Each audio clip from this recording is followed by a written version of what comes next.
Nagbabalak ka ba na pumunta dito sa Canada?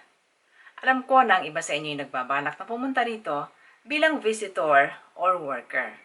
Pero alam ba ninyo na mas maganda kung permanent residency or PR na kaagad ang inyong a-applyan? Para na rin kayong Canadian citizen. Kulang na lamang ay ang Canadian passport at ang right to vote. Inirekomenda ko sa inyo ang one of the best pathways to settle in Canada. Ito ang Provincial Nominee Program or PNP. Sa Provincial Nominee Program, you can choose the province that you like. You don't need a job offer in some of the streams. Kasama mong pupunta dito ang buong pamilya mo at permanent resident ka na agad or PR.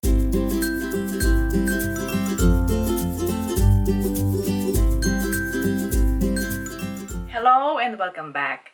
Ito po muli si Ate Menchi ng Menchi's Fil-Can Life. Kumusta kayo? Maraming salamat sa palagi niyong panonood. At kung kayo ay bago lang sa ating channel, pwede kayong mag-subscribe, mag-like, click the notification bell at piliin po ninyo yung all para updated kayo palagi sa aking mga videos. You can also write down your comment and share my video to your friends. So sa mga subscribers and viewers ko, maraming salamat sa inyo. Disclaimer lang po, ang inyong lingkod ay hindi po isang immigration specialist. Ang ating video is for information purposes only. Ito po ang ninanais ko na magatid sa inyo ng mumunting kaalaman. Base sa aking karanasan, I myself as an immigrant here in Canada for 15 years now.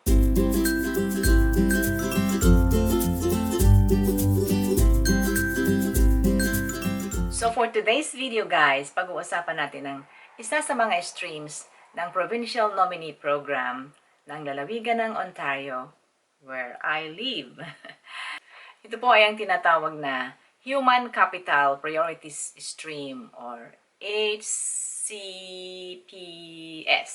HCPS for short. Yan po ay sa ilalim ng Ontario Immigrant Provincial Nominee Program or OINP.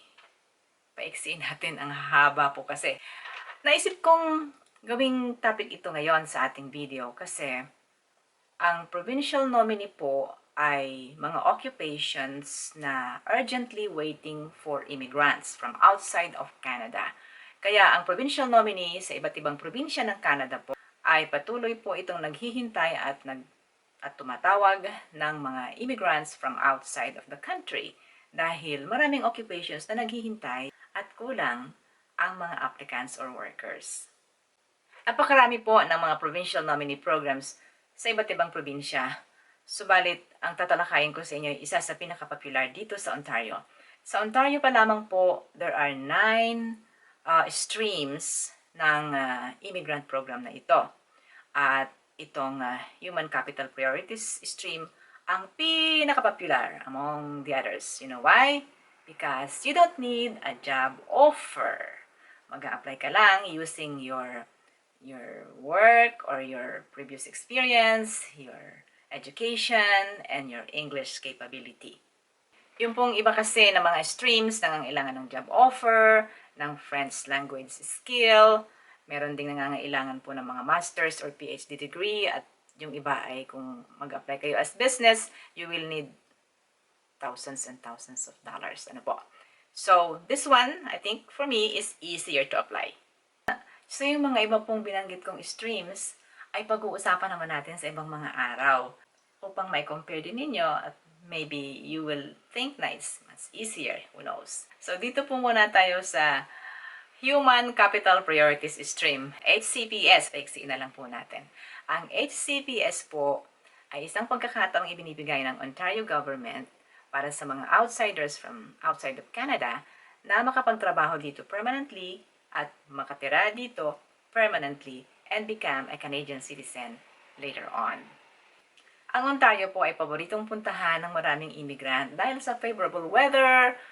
Ito ang malaking probinsya na maraming mga immigrants. So, a lot of immigrants enjoy living here in Ontario.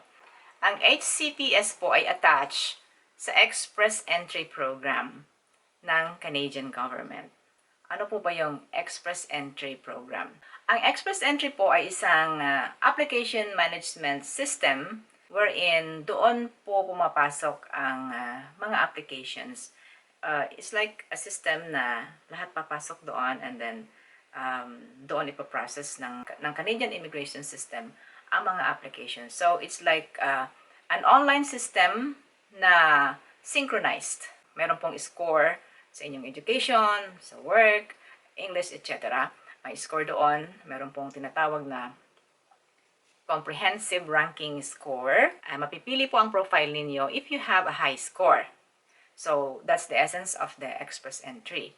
Ngayon, ito pong ating programang ito ng Human Capital Priorities ay nakabase sa Express Entry. Ibig sabihin, titingnan po ng Ontario government ang inyong profile doon sa Express Entry. So, the first thing you need to do is make a profile of yourself in the Express Entry pool.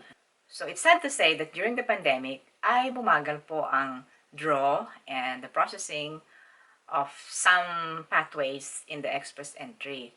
Yun pong Federal Skilled Worker at ang Canadian Experience Class ay sa July pa of this year, 2022, nakaschedule na mag-draw. But the good news is, ang PNP, ang Provincial Nominee Program, tuloy-tuloy na nagdo-draw at nag-iimbita ng mga applicants. Kaya nga, sinasabi ko sa inyo na ang PNP is one of the best pathways dahil hinihintay na kayo dito sa Canada. In fact, noong May 11, they had the most recent draw at nag-invite po sila ng 545 PNP applicants para sa iba't ibang probinsya ng Canada. February, they also had some draw at patuloy po ito. So that means this is better than the other pathways. So ang number one na requirement po ng pag-apply dito sa Human Capital Priorities ng Ontario is you should have a profile at the Express Entry pool. Pag ipinasok niyo po yung mga required na documents na yan or data about you, magkakaroon kayo ng CRS, Comprehensive Ranking Score. And for PNP, ang requirement po is at least 400 points or above. And then sa inyong Express Entry profile, kailangan po i-click ninyo yung part kung saan you're giving the provinces the access to your profile para kayo ay ma-access nila at para sila ay makapag-invite sa inyo if you are qualified in their provincial nominee programs. So, granted na nakapag-open na kayo ng inyong Express Entry profile.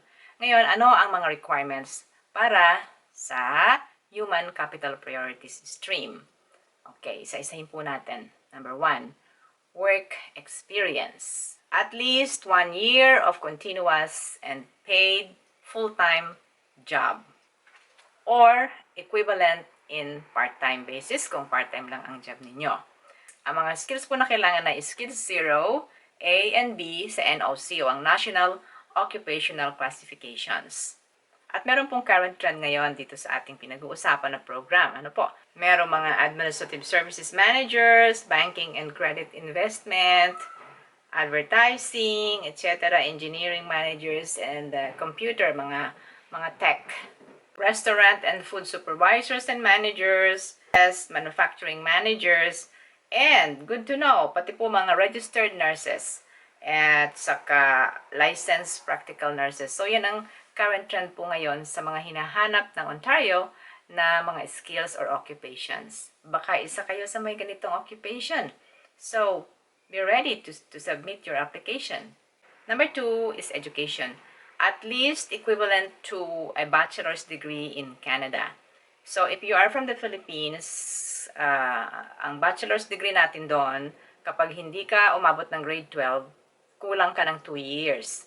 So, at least 2 more years of master's education para maging equivalent ka sa bachelor in Canada. Your credentials should be assessed by the institutions prescribed by the Immigration Canada. It could be WES or other institutions like University of Toronto, etc. Number 3 po is language. Kukuha po kayo ng exam sa IELTS or CELPIP. Ang Canadian benchmark that you need is 7 points. Yun din po ang requirement para sa express entry. So, you need only 1 exam for your English capability. And number 4 ay ang settlement funds. Ang settlement fund po or show money kung tawagin ng iba ay enough amount of money na dadalhin ninyo pagpunta ninyo rito sa Canada na magagamit ninyo sa mga initial stage ninyo dito habang kayo ay wala pang trabaho. Remember, wala tayong job offer. So pagdating nyo rito, pwedeng namamasyal muna kayo bago kayo magtrabaho. Because you have your settlement fund. Ano po? If you are by yourself, kailangan po ninyo ng 13,310 Canadian dollars. Tapos, kasama nyo ang pamilya ninyo, kailangan ng bawat isa ng $3,586 per person. So, i-add na lang po ninyo. Kung kayo ay 4, halimbawa ikaw and then your spouse plus your 2 kids, kailangan ninyo ng 24,733 Canadian dollars na settlement fund. Kailangan pong maipakita ninyo na ang amount na ito ay nasa inyong bank account. Kasama po yan sa inyong application. And then, i-update yan kapag kinakailangan.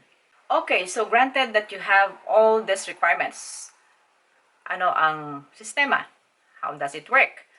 Okay, dahil doon po sa inyong express entry ay ini-click ninyo na ina-allow ninyo ang mga probinsya na ma-access ang inyong profile, pipiliin po ng probinsya ng Ontario yung mga profile na nakakasagot sa kanilang requirements depending on the scores. Ano ho, pataasan po ng score sa express entry.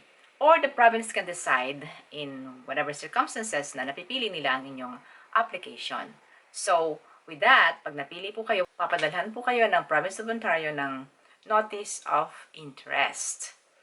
At ito'y nangangahulugan na kayo ay iniimbitahan nila sa programa na ito. Now, you need to submit an online application to the Ontario Immigrant Nominee Program. At dapat kang mag-open ng profile mo within 45 days. Now, if you will be successful at na-prove mo that nakarapat-dapat ka sa programang ito, and now the Province of Ontario will issue a nomination certificate for you. At dahil dyan, tataas po ang iyong CRS or ang iyong comprehensive ranking score immediately ng 600 points. So, kung meron ka dati na 400 points, ngayon may dagdag ka pa na 600 points. Kaya napakalaki ng tsansa mo na mapili na sa kasunod na draw ng PNP because you have a high ranking score. If you're lucky enough to be drawn, they will send you a notice and you have 60 days to apply for a permanent residency application. At kapag meron na kayong application for permanent residency, gaano ba naman katagal bago ma-approve? Ang sabi po ng website ng IRCC ay 6 months or less. Paniwalaan natin na 6 months or less. Or maybe let's say 6 months more or less.